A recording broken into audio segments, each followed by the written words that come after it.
Hello students, welcome to YK coaching classes. मेरा नाम है यश और आज हम शुरू करने जा रहे हैं केमिकल रिएक्शन एंड इक्वेशन का पार्ट नंबर 5। इस पार्ट के अंदर हम बात करेंगे टाइप्स ऑफ केमिकल रिएक्शन के सेकंड पार्ट के बारे में, जिसका नाम है डिकम्पोजिशन रिएक्शन।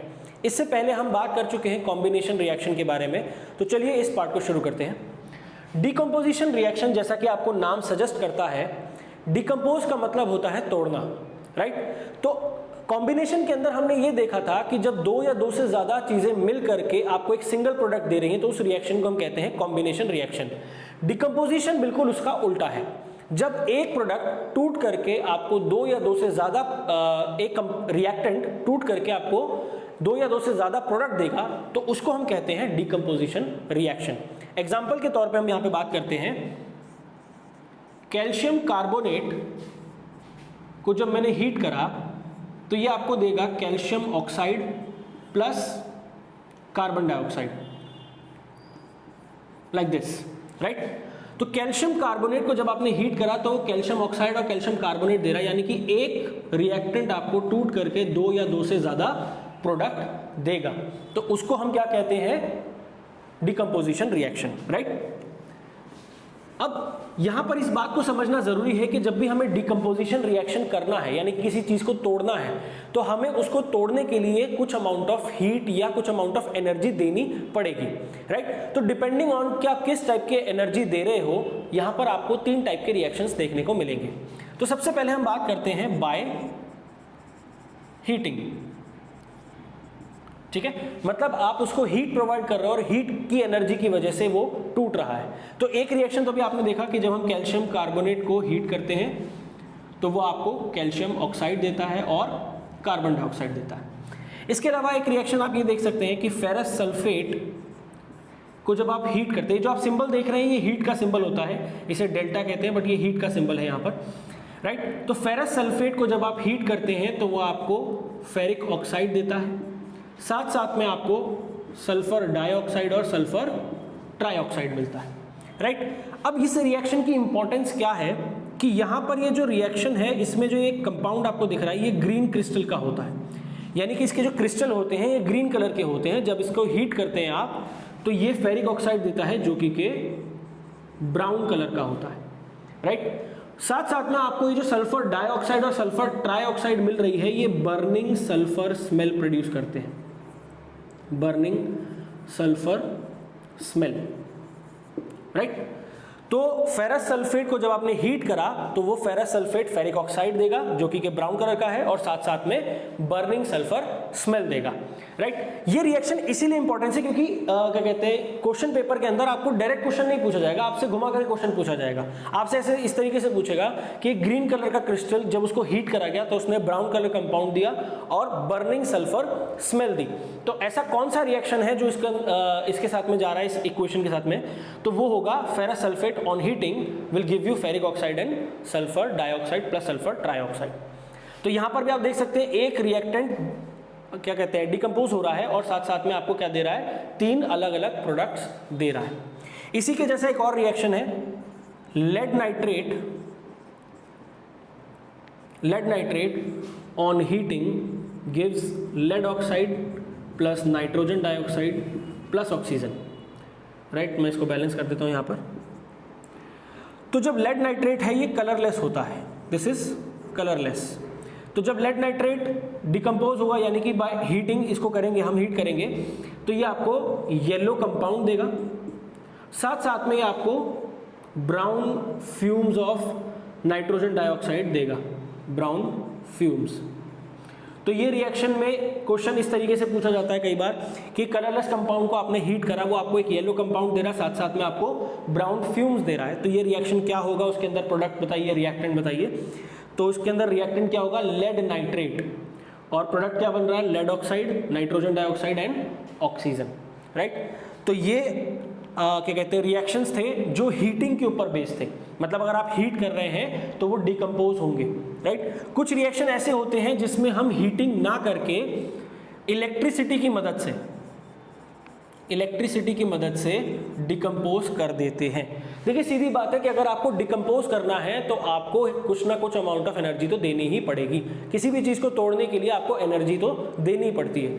तो अगर आप एनर्जी दे रहे हैं तो वो अलग अलग फॉर्म में हो सकती है, कभी हीट हो सकती है, कभी इलेक्ट्रिसिटी हो सकती है। आगे आप देखेंगे एक सनलाइट के ऊपर भी आएगा, राइट। तो हम बात करते हैं इलेक्ट्रिसिटी के ऊपर।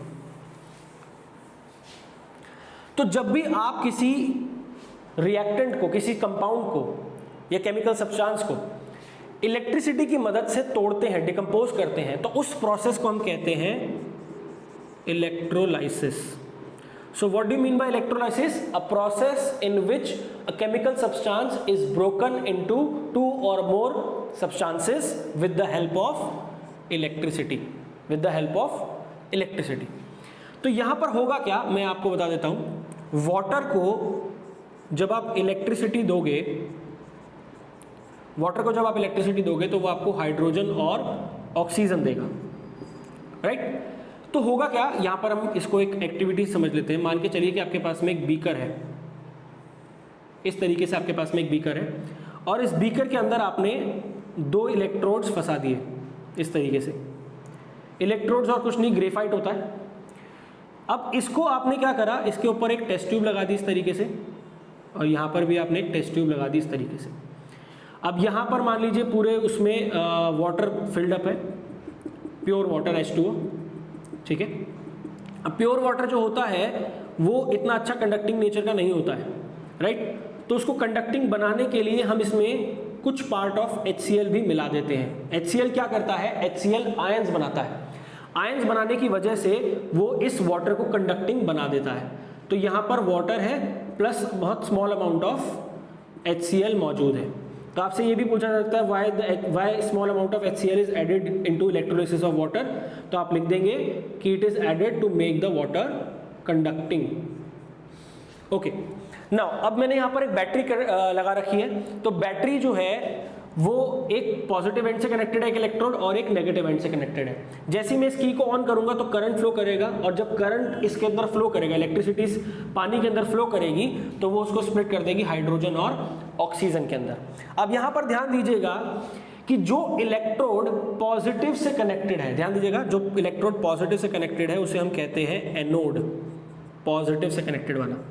और जो नेगेटिव से कनेक्टेड होता है उसे हम कहते हैं कैथोड, नेगेटिव से कनेक्टेड वाला, राइट। तो positive electrode is anode, negative electrode is cathode. तो एनोड पे आपको हमेशा ऑक्सीजन मिलेगी, ऑक्सीजन गैस मिलेगी, और हाइड्रोजन जो है वो आपको कैथोड पे मिलेगी। इसके ऊपर क्वेश्चन पूछा जाता है, इसीलिए मैं आपको ये चीज बता रहा हूं कि at anode you will get oxygen and at cathode you will get hydrogen. अब इसका रीजन भी समझ लीजिए ऐसा क्यों होता है।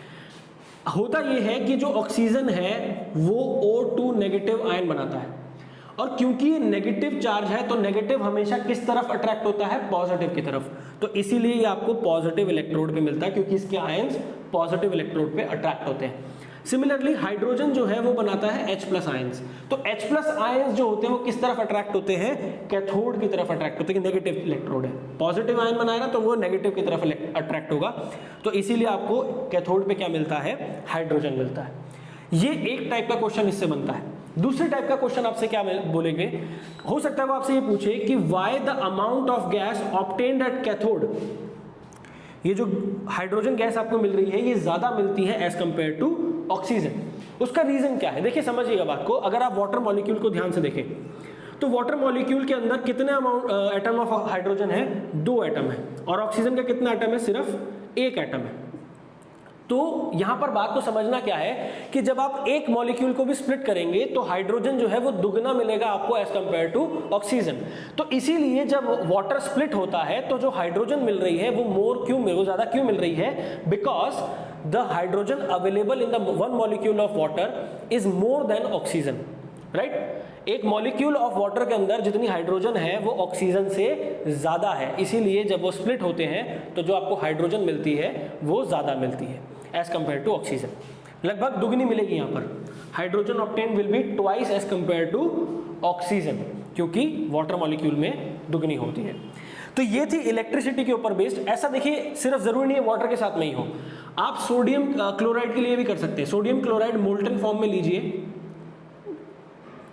मोल्टन फॉर्म में आपने सोडियम क्लोराइड लिया और उसका इलेक्ट्रोलिसिस किया, इलेक्ट्रोलिसिस मतलब इलेक्ट्रिसिटी पास कर दी उससे, तो भी आपको सोडियम अलग और क्लोरीन अलग मिल जाएगा, राइट। सोडियम क्लोराइड को मोल्टन फॉर्म में आपने लिया, उसके थ्रू इलेक्ट्रिसिटी पास कर दी, तो भी आपको सोडियम अलग और क्लोरीन अलग मिल जाएगा। ये भी एक किस्म से क्या है, डिकम्पोजिशन रिएक्शन है, जिसके अंदर हम क्या कर रहे हैं, इलेक्ट्रोलिसिस ऑफ सोडियम क्लोराइड कर रहे हैं। इसके अलावा जो तीसरा रिएक्शन आता है, तीसरा टाइप का, उसमें हम सनलाइट की मदद से हम डिकम्पोजिशन करते हैं, राइट। तो आइए देखते हैं इसको with the help of sunlight. तो मान लीजिए सिल्वर क्लोराइड एक कंपाउंड है, इसको मैंने सनलाइट दी, तो सनलाइट जब देंगे तो ये देगा आपको सिल्वर अलग और क्लोरीन अलग दे देगा आपको, राइट। तो आप देख सकते हैं सिल्वर क्लोराइड जो है वो डिकम्पोज होकर सिल्वर अलग हो गया, क्लोरीन अलग हो गया, इसी को डिकम्पोजिशन रिएक्शन कहते हैं। सनलाइट की जगह आप नॉर्मल लाइट भी देंगे तो भी ये अलग हो जाएंगे। इस रिएक्शन का जो यूज होता था वो होता था ब्लैक एंड व्हाइट फोटोग्राफी में, ब्लैक एंड व्हाइट फोटोग्राफी में, राइट। साथ ही साथ में इसके ऊपर एक क्वेश्चन ये भी पूछा जा सकता है कि why we should not store silver chloride in we should store silver chloride in dark coloured bottle. मतलब अगर हम सिल्वर क्लोराइड को स्टोर करना चाहते हैं तो हमें डार्क कलर बॉटल में ही इसको स्टोर करना चाहिए। ऐसा क्यों होता है? क्योंकि अगर हम उसको डार्क कलर बॉटल में स्टोर नहीं करेंगे तो सनलाइट या कोई भी लाइट जब उसके ऊपर एक्ट करेगी तो वो सिल्वर अलग कर देगी और क्लोरीन अलग कर देगी, फिर हमारे किसी काम के नहीं रहेंगे, राइट। तो ये रिएक्शन था सिल्वर क्लोराइड का, जो डिकम्पोजिशन के अंदर हमें समझना था। बिल्कुल सिंपल एक ऐसा ही एक और रिएक्शन होता है सिमिलर। सिल्वर ब्रोमाइड जब रिएक्ट करेगा, मतलब सनलाइट उस पर पड़ेगी तो वो आपको सिल्वर अलग दे देगा और ब्रोमीन अलग दे देगा, राइट, लाइक दिस।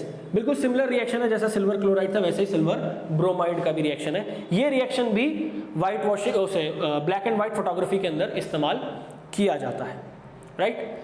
तो ये सारे रिएक्शंस थे जो डिकम्पोजिशन रिएक्शन के अंदर हमें समझने थे।